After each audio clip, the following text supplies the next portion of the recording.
నమస్కారం. కోవిడ్ మరణాలకు vitamin D లోపానికి సంబంధం ఉందా? కరోనా ముప్పు పెరగడానికి విటమిన్ డి లోపం దోహదం చేస్తోందా? ఈ ప్రశ్నలకు అవుననే సమాధానం చెప్తున్నారు వైద్య నిపుణులు. మహమ్మారి కరోనాకు విటమిన్ డికి మధ్య సంబంధం గురించిన సమగ్ర సమాచారంతో మీ ముందుకొస్తోంది నేటి సుఖీభవ. ప్రపంచవ్యాప్తంగా కరోనా విలయ తాండవం కొనసాగుతూనే ఉంది. ప్రతిరోజు కొత్తగా వందల్లో మరణాలు, వేలల్లో కేసులు నమోదవుతూనే ఉన్నాయి. కరోనాకు విరుగుడైన వ్యాక్సిన్ ఎప్పుడొస్తుందో ఖచ్చితంగా చెప్పలేని పరిస్థితి. ఇలాంటి తరుణంలో కరోనాతో పోరాడాలంటే వ్యాధి నిరోధక శక్తిదే కీలక పాత్ర అని వైద్య నిపుణులు చెప్తున్నారు. అందులో విటమిన్ సితో పాటు విటమిన్ డి కూడా కరోనాను కట్టడి చేయడంలో బాగా ఉపయోగపడుతోంది. ఈ నేపథ్యంలో విటమిన్ డి గురించి తెలుసుకోవాల్సిన అవసరం ఎంతైనా ఉంది. మరి విటమిన్ డి అనేది రోగ నిరోధకతను పెంపొందించడంలో ఎలా ఉపయోగపడుతుంది? తగినంత విటమిన్ డి పొందడానికి మనం ఏం చేయాలి? తదితర వివరాల గురించి ఇప్పుడు తెలుసుకుందాం.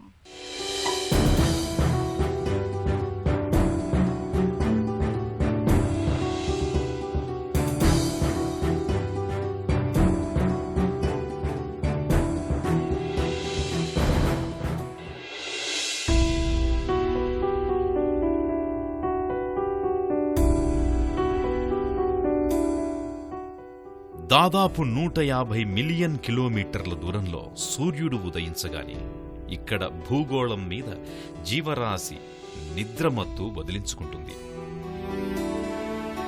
కొత్త చైతన్యాన్ని రెక్కలుగా తొడుక్కుని కార్యకలాపాలు ప్రారంభిస్తుంది. అంతెందుకు, ఈ భూమి మీద జీవకోటి ప్రాణంతో సజీవంగా ఉంది అంటే దానికి కారణం కూడా సూర్యుడే. సూర్యుడితో మన బంధం అంత బలమైనది.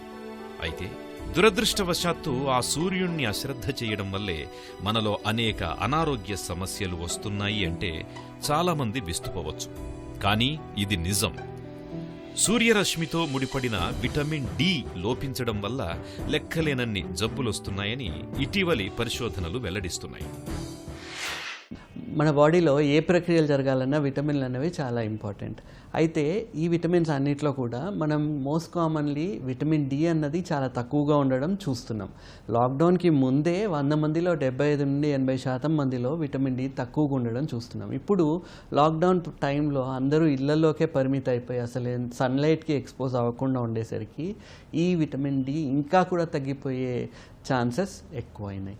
విటమిన్ డి అన్నది అది మన కాల్షియం, ఫాస్ఫరస్ మెటబలిజంలోనే కాకుండా కార్డియోవాస్కులర్ హెల్త్, న్యూరోమస్కులర్ హెల్త్, ఇమ్యూనిటీని రెగ్యులేట్ చేయడానికి, మాడ్యులేట్ చేయడానికి కూడా విటమిన్ డి అన్నది చాలా ఇంపార్టెంట్.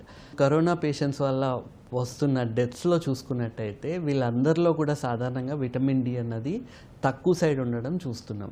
అండ్ సైటోకైన్ స్టార్మ్ అన్నది ఒకటి మన బాడీ రెస్పాన్స్ ఉంటుంది. ఇన్ఫెక్షన్ ఉంది అన్నప్పుడు సైటోకైన్స్ అన్నవి ఇమ్యూనిటీని ఎన్హాన్స్ చేయడానికి బాడీలోకి ఉత్పత్తి అవడం జరుగుతుంది. అయితే విటమిన్ డి అన్నది వాటిని రెగ్యులేట్ చేసి మాడ్యులేట్ చేస్తుంది. ఇప్పుడు ప్రాబ్లం వచ్చింది, ఇన్ఫెక్షన్ వచ్చింది, మన సైడ్ నుండి ఇమ్యూనిటీ సోల్డర్స్ అన్నది వెళ్ళి అటాక్ చేసి ఇన్ఫెక్షన్ పోయిందన్న తర్వాత ఆ అటాక్ అన్నది ఆగిపోవాలి. కానీ విటమిన్ డి లేకపోవడం వల్ల, తక్కువ ఉండడం వల్ల ఇమ్యూనిటీని రెగ్యులేట్ చేయడం, మాడ్యులేట్ చేయడం అవ్వట్లేదు. అందుకే వీళ్ళ లోపల ఉత్పత్తి అయిన సైటోకైన్స్ వీళ్ళ బాడీనే డ్యామేజ్ చేస్తున్నాయి.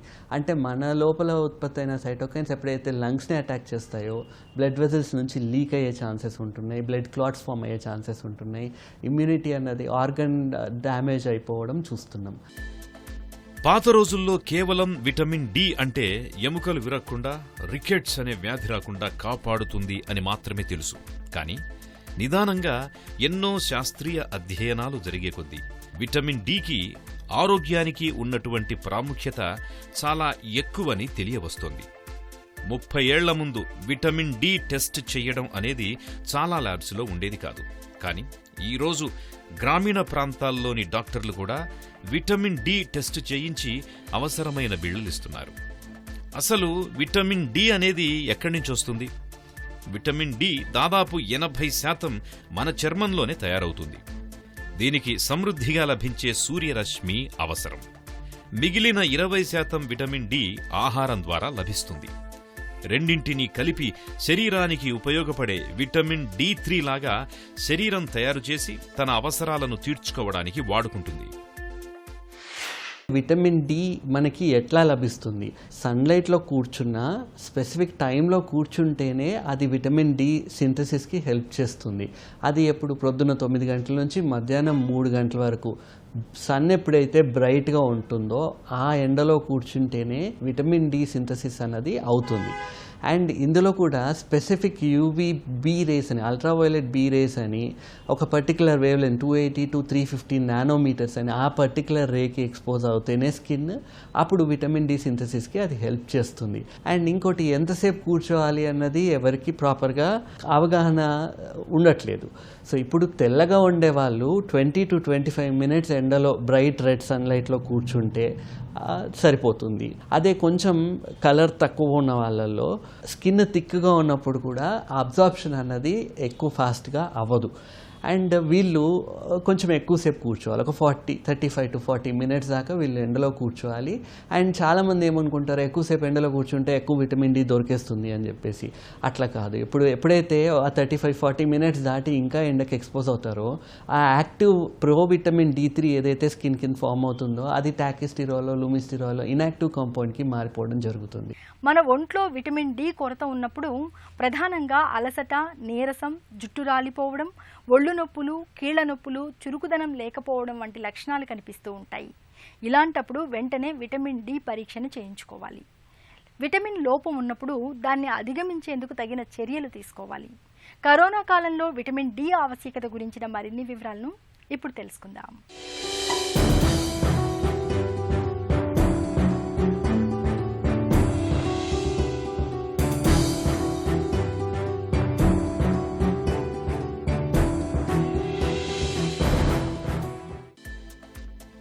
మనం అనుకున్నట్టు విటమిన్ డి ఆహారం, ఎండ నుండి దొరుకుతుంది. భారతదేశంలో ఈ రోజు వరకు ఉన్న స్టడీస్ అన్నీ చూస్తే దాదాపు 80% ప్రజానీకంలో విటమిన్ డి లోపించి ఉన్నట్లు తెలుస్తోంది. అంతేకాకుండా ఒక అధ్యయనంలో కూడా దాదాపు 90% వరకు స్కూల్ పిల్లల్లో విటమిన్ డి లోపము ఉన్నట్టు తెలిసింది. స్త్రీలలో 90% కంటే ఎక్కువగా విటమిన్ డి లోపమున్నట్టు గమనించడం జరిగింది. కొన్ని మతాలు వాళ్ల ఆచారాల వల్ల కూడా స్త్రీలకు అవసరమైనంత సూర్యరశ్మి తగలక విటమిన్ డి లోపముంటోందని తెలిసింది. వస్త్రధారణ, కుటుంబాల్లో ఉండే అలవాట్ల వల్ల కూడా స్త్రీలు, వృద్ధులు, పిల్లల్లో విటమిన్ డి లోపం ఉండడానికి ఓ ప్రధాన కారణమని తేలింది. వారికి ఎండ తగలకపోవడం ఒక ప్రధాన సమస్య. డాక్టర్లు కూడా విటమిన్ డి లోపంతో బాధపడుతున్నారు. స్కూల్ పిల్లలు, స్త్రీలు, air force, army, navy, indoor games ఆటగాళ్లు, క్రికెటర్లలో కూడా విటమిన్ డి లోపముందని తేలింది. రాబోయే తరాల్లో ఈ విటమిన్ డి లోపాన్ని ఆపగలమా అనేది నేడు అందరికీ ఎదురవుతోన్న చిక్కు ప్రశ్న. ఏ రకాల ఫుడ్లు తీసుకుంటే విటమిన్ డి వస్తుందన్నది ఒక పెద్ద కన్ఫ్యూషన్ స్టేట్లో ఉన్నాం. సో విటమిన్ డి అన్నది వెజిటేరియన్ డైట్లో చాలా చాలా తక్కువగా ఉంటుంది. ఇప్పుడు మిల్క్లో అయినా ఫోర్టిఫైడ్ మిల్క్ ఉంది, సీరియల్స్ ఫోర్టిఫైడ్ ఉన్నాయి. ఇప్పుడు మీరు ఏదైనా తీసుకుంటున్నారు దాంట్లో విటమిన్ డి యాడ్ చేసింది ఉంది అంటే అందులోంచి మీకు విటమిన్ డి రావచ్చు. లేదు ఇప్పుడు విటమిన్ డి మాకు ఫుడ్లోనే కావాలి అంటే ఫిష్లో విటమిన్ డి ఎక్కువ ఉంటుంది, లివర్లో విటమిన్ డి ఎక్కువ ఉంటుంది. మరి మేము ఎండలో కూర్చుంటున్నాము, నాన్ వెజ్ తింటున్నాము, అయినా కానీ మా విటమిన్ డి ఎందుకు తక్కువ ఉంటుంది అని చాలామంది అడగడం జరుగుతుంది. అయితే మనం ఇప్పుడు అర్థం చేసుకోవాల్సింది ఏంటంటే మన లైఫ్ స్టైల్ అన్నది చేంజ్ అయిపోయింది, డైటరీ హ్యాబిట్స్ చేంజ్ అయిపోయినాయి, intestinal absorption of vitamin D అన్నది జరగట్లేదు. అండ్ ఇంకోటి విటమిన్ డి నార్మల్గా ఎంతవరకు ఉండాలి ఇంకొక క్వశ్చన్. దీంట్లో 32 నానోగ్రామ్స్ పర్ ఎంఎల్ కన్నా ఎక్కువ విటమిన్ డి ఉన్నప్పుడు రక్తంలో ఆ కాల్షియం అబ్జార్ప్షన్ అయినా ఏదైనా మెటబాలిజం, బోన్ స్ట్రెంత్ అన్నా కరెక్ట్గా ఉండడం మనం చూస్తున్నాం. ఎక్కువ ఇప్పుడు కొంచెం తక్కువ ఉంది, 20-30 మధ్యలో ఉంది, దాన్ని మనం ఇన్సఫిషియన్సీ అంటాం. 20 కన్నా తక్కువగా ఉంది డెఫిషియన్సీ అంటాం. 10 కన్నా తక్కువ ఉంది, 5 కన్నా తక్కువ ఉంది అంటే సివియర్ డెఫిషియన్సీ అని చెప్పుకోవడం జరుగుతుంది. సో ఇప్పుడు మారుతున్న ఫుడ్ హ్యాబిట్స్ వల్ల లోపల మ్యూకోసల్ డ్యామేజ్ అన్నది జరిగి ఈ తిన్న ఫుడ్లోంచి విటమిన్ డి అన్నది అబ్జార్బ్ అవ్వడం జరగట్లేదు. కొందరు బరువు తొందరగా తగ్గడానికి ఆర్లిస్టాట్ లాంటి మెడిసిన్స్ వాడడము, వీటి వల్ల ఏమవుతుంది, అసలు ఫ్యాటీ డైజెషన్ అన్నదే జరగదు. ఫ్యాట్ ఎప్పుడైతే డైజెస్ట్ అయ్యి అబ్జార్బ్ అవ్వదో మనలో ఈ ఫ్యాట్ సాల్యుబుల్ విటమిన్ డెఫిషియన్సీస్ అన్నీ కూడా ఎక్కువగా వచ్చే ఛాన్సెస్ ఉంటాయి. ఉంటాయి.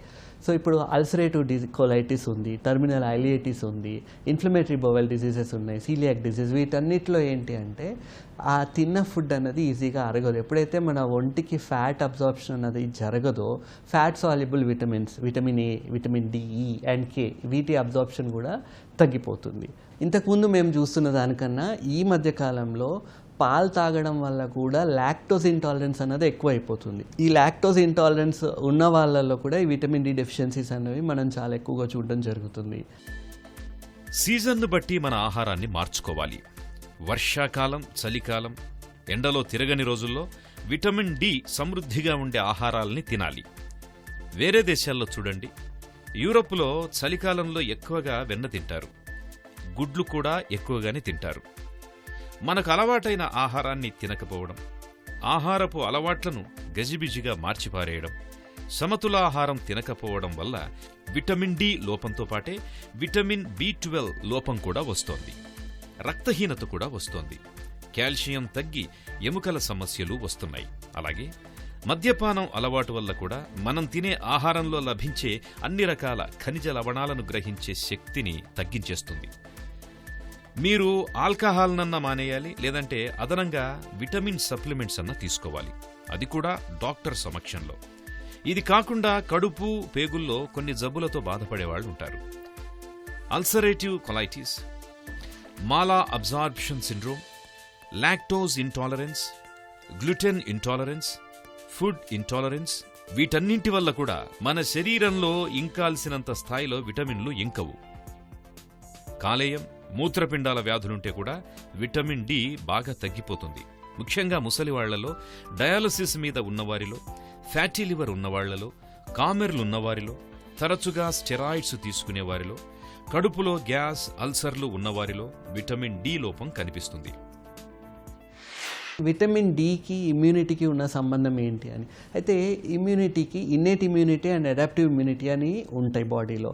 ఇన్నేట్ ఇమ్యూనిటీ అంటే ఏదైనా ఇన్ఫెక్షన్ వచ్చిందనగానే ఫస్ట్ లైన్ డిఫెన్స్ మన బాడీ యాక్టివేట్ చేస్తుంది ఇన్ఫెక్షన్ని కంట్రోల్ చేయడానికి.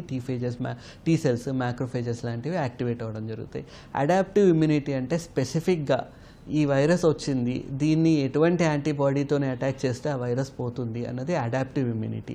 అయితే విటమిన్ డి ఈ అడాప్టివ్ ఇమ్యూనిటీలో కూడా చాలా ఇంపార్టెంట్ రోల్ ప్లే చేస్తున్నట్టు మనకు తెలుస్తుంది. అయితే విటమిన్ డి తక్కువ ఉన్న వాళ్ళల్లో ఇన్ఫెక్షన్ రేట్స్ అనేవి కూడా మనం చాలా ఎక్కువగా ఉండడం చూస్తున్నాం.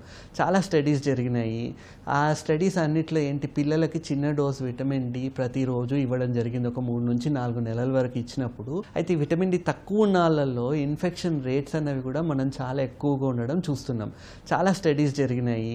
ఆ స్టడీస్ అన్నిట్లో ఏంటి, పిల్లలకి చిన్న డోస్ విటమిన్ డి ప్రతిరోజు ఇవ్వడం జరిగింది, ఒక 3 నుంచి 4 నెలల వరకు ఇచ్చినప్పుడు వీళ్ళల్లో రెస్పిరేటరీ ట్రాక్ ఇన్ఫెక్షన్స్ అన్నవి తగ్గిపోవడం సిగ్నిఫికెంట్గా చూడటం జరిగింది. ఇప్పుడు జపాన్లో స్టడీలో ఎప్పుడైతే ఒక 17 వీక్స్ దాకా కంటిన్యూస్గా small dose of vitamin D ఇచ్చారో 42% ఇన్ఫ్లుయెన్జా రావడం తగ్గిపోయింది అని స్టడీస్ చూపిస్తున్నాయి. చాలా రకాల క్యాన్సర్స్ కూడా విటమిన్ డి డెఫిషియన్సీ ఉండడం వల్ల వస్తున్నట్టు గుర్తించాం. సివియర్ డెఫిషియన్సీ ఉన్నప్పుడు వీళ్ళలో breast cancer, ovary cancer, prostate and colon cancers లాంటివి ఎక్కువగా చూస్తున్నాం. అయితే చాలామంది కంటిన్యూస్గా విటమిన్ డి వేసుకుంటూనే ఉంటున్నారు. దాంట్లో వాళ్ళు అయితే ఒక్కోసారి టెస్ట్ చేసినప్పుడు వాళ్ళ లెవెల్స్ ఉండాల్సిన దానికన్నా ఎక్కువ వెళ్ళిపోవడం కూడా చూస్తున్నాం. టాక్సిక్ లెవెల్స్కి వెళ్ళడం చూస్తున్నాము. మన శరీరానికి ఎంత డోస్ కావాలన్నది మనం మాడ్యులేట్ చేసుకోవాల్సిన అవసరం వస్తుంది. టాక్సిసిటీ అన్నది చాలా రేర్.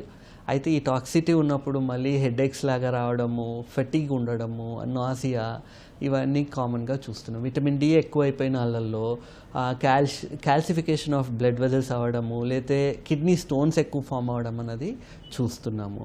సో ఏదైనా మనం ఇప్పుడు సప్లిమెంట్స్ తీసుకుంటున్నట్టయితే గుడ్డిగా ఇంత తీసుకుంటే ఇంత పెరుగుతుంది అని లేదు. కాబట్టి రిపీటెడ్గా దాన్ని టెస్ట్ చేసి చూసుకోవాల్సిన అవసరం ఉంది. అయితే విటమిన్ డి తక్కువ ఉన్నప్పుడు ఇప్పుడు సిటీ ఎన్విరాన్మెంట్లో అయితే మనం ఎండలో కూర్చుంటే ఎటువంటి లాభం లేదు అని మనకు తెలుస్తుంది. ఎప్పుడైతే ఎయిర్ క్వాలిటీ ప్యూర్గా ఉండి, ఎయిర్ క్వాలిటీ మంచిగా ఉంది, ఊర్లలో ఉన్నారు, మీరు బ్రైట్ లైట్లో పొద్దున్న 9 నుంచి 3 మధ్యలో హాఫ్ అన్ అవర్ గ్యాప్ ఇచ్చి కొంతసేపు ఎండలో కూర్చోవడం వల్ల విటమిన్ డి సింథసిస్ అనేది జరుగుతుంది. అయితే మనం ఇక్కడ అర్థం చేసుకోవాల్సింది ఏంటంటే, ఏదైతే ఫుడ్లోంచి అబ్జార్బ్ అవ్వట్లేదో మీరు ట్యాబ్లెట్లు తీసుకున్నా అబ్జార్బ్ అవ్వడం కష్టమే. So vitamin D level first పెరగాలి అంటే కొద్ది రోజులు ఏదైనా ఇంజెక్టబుల్ మెడిసిన్ లాంటిది వాడాల్సిన అవసరం ఉండొచ్చు. దాని తర్వాత ఈ డ్యామేజ్ అయిపోయిన లేదా ఇన్యాక్టివ్ అయిపోయిన విటమిన్ డి రిసెప్టర్స్ని మళ్ళీ యాక్టివ్ చేయడానికి మనం చిన్న డోస్ విటమిన్ డిని రోజు కొన్ని నెలల పాటు ఇవ్వడం జరుగుతుంది. విటమిన్ డి మన శరీరంలోని కొవ్వు నుంచి తయారవుతుంది. సుప్రభాత వేళ సూర్యుడి నుంచి వచ్చే కిరణాలు విటమిన్ డి ఉత్పత్తికి బాగా దోహదం చేస్తాయి. అందుకే ఉషా కిరణాలని వ్యాధి నిరోధక బాణాలుగా పనిచేసే ఆయుధాలుగా చెప్పుకోవచ్చు. కరోనాను ఎదుర్కొనేందుకు వ్యాధి నిరోధకతను పెంచుకోవడం చాలా అవసరం. ఇందుకు రోజు కాసేపు ఎండకు నిలబడడం, విటమిన్ డి లభించే ఆహార పదార్థాలను తీసుకోవడం చేయాలి. కరోనా కాలంలో విటమిన్ డి ఆవశ్యకత గురించిన మరిన్ని వివరాలను ఇప్పుడు తెలుసుకుందాం.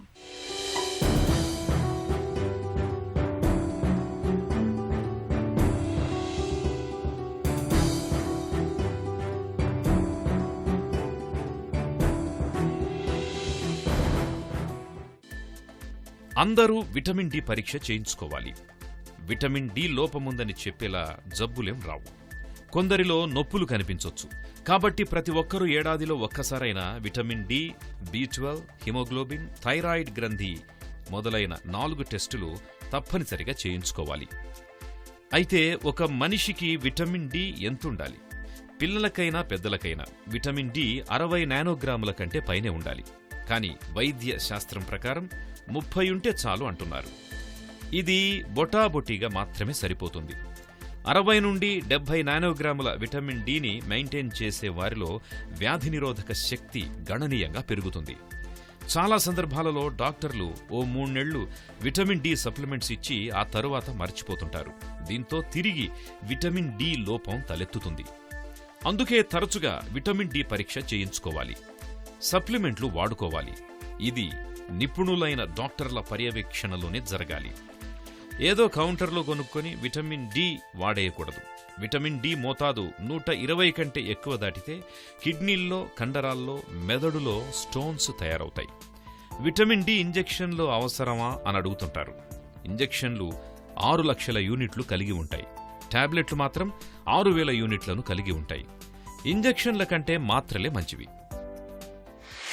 విటమిన్ డి అన్నది కరెక్ట్గా ఉంటేనే మన బాడీలో కాల్షియం అబ్జార్ప్షన్ అన్నది సరిగ్గా జరుగుతుంది. ఇప్పుడు స్టడీస్ చూపించేది కూడా ఏంటి, 32 నానోగ్రామ్స్ పర్ ఎంఎల్ కన్నా ఎక్కువ విటమిన్ డి ఉంటేనే బాడీలో కాల్షియం అన్నది అబ్జార్బ్ అవుతుంది. బోన్ మినరలైజేషన్ అన్నది కరెక్ట్గా ఉంటుంది. బోన్ హార్డ్గా ఉంటుంది. ఇప్పుడు వయసు పెరుగుతున్న కొద్దీ విటమిన్ డి తగ్గిపోవడం అనేది సాధారణంగా చూస్తున్నాము. అండ్ చిన్నప్పుడే 10 ఇయర్స్ నుంచే ఎగ్జామిన్ చేసినట్టయితే పిల్లల్లో కూడా విటమిన్ డి డెఫిషియన్సీస్ అనేది రావడం చూస్తున్నాం. బోన్ సాఫ్టనింగ్ అవడము, ఆస్టియోమలేషియా అని, ఆస్టియోపోరోసిస్ అని, బ్రిటిల్ బోన్స్ అయిపోవడం, బొక్కలు ఉత్తినే కింద పడి బొక్కలు ఇరగొట్టుకుంటున్నారు. ఇప్పుడు పెద్ద వయసు వాళ్ళు సాధారణంగా చూసినట్టయితే ఫ్రాక్చర్ అవ్వడానికి రీజన్ ఫాల్, నడుస్తుంటే కింద పడిపోయి బోన్స్ ఇరగడం అన్నది చూస్తున్నాం. అయితే వీళ్ళల్లో కొన్ని స్టడీస్ చేయడం జరిగింది. వీళ్ళలో విటమిన్ డి సప్లిమెంట్స్ రోజు ఇవ్వడము ప్లస్ ఒక high dose once in a week, once in 15 dose ఇవ్వడంతో స్టడీస్ చేయడం జరిగింది. ఎప్పుడైతే విటమిన్ డి సప్లిమెంట్స్ ఇచ్చామో వాళ్ళల్లో ఈ ఫ్రాక్చర్ రేట్ అన్నది తగ్గిపోవడం మనం చూస్తున్నాం. సివియర్ విటమిన్ డి డెఫిషియన్సీ ఉన్నప్పుడు కొన్ని రకాల మెంటల్ ప్రాబ్లమ్స్ కూడా వస్తున్నట్టు స్టడీస్ చూపిస్తున్నాయి. స్కిజోఫ్రీనియా అని, దాని తర్వాత డిప్రెషన్ లాంటివి ఎక్కువైపోతున్నట్టు కూడా స్టడీస్ చూపిస్తున్నాయి. అదే కాకుండా థైరాయిడ్ రిలేటెడ్ ప్రాబ్లమ్స్, దాంట్లో మళ్ళీ డయాబెటీస్ లాంటివి, పిల్లల్లో అయితే టైప్ 1 డయాబెటీస్, ఇవన్నీ కూడా విటమిన్ డితోనే లింక్ చేయడం జరుగుతుంది. పిల్లలే కదా అని టెస్ట్ చేయకుండా ఉండొద్దు. చిన్నపిల్లలకు కూడా ఒకసారి టెస్ట్ చేయించి అడిక్వేట్ డోస్ అన్నది డైలీ ఇస్తూ వెళ్తే పెద్ద అయిన తర్వాత ప్రాబ్లమ్స్ రాకుండా ఉంటాయి.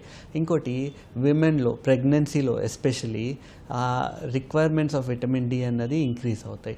లాక్టేషన్ టైంలో స్పెషల్ సప్లిమెంట్స్ తీసుకోవాల్సి ఉంటుంది.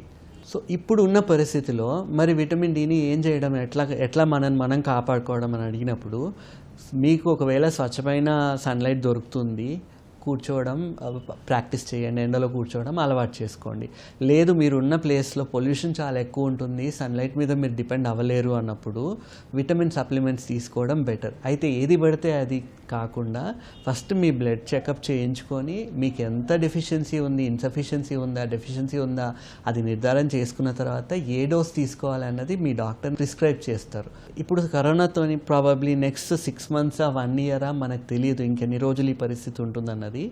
కాబట్టి రెగ్యులర్గా టెస్ట్ చేయించుకొని 3 monthsకి ఒకసారి సబ్స్టిట్యూట్స్ తీసుకోవడము బెటర్. కరోనాకు మందులు, టీకా ఆలస్యమైన, ఒకవేళ కోవిడ్ వైరస్ మార్పులకు గురైనా కూడా మనం ఆధారపడాల్సింది మన రోగనిరోధక శక్తిపైనే.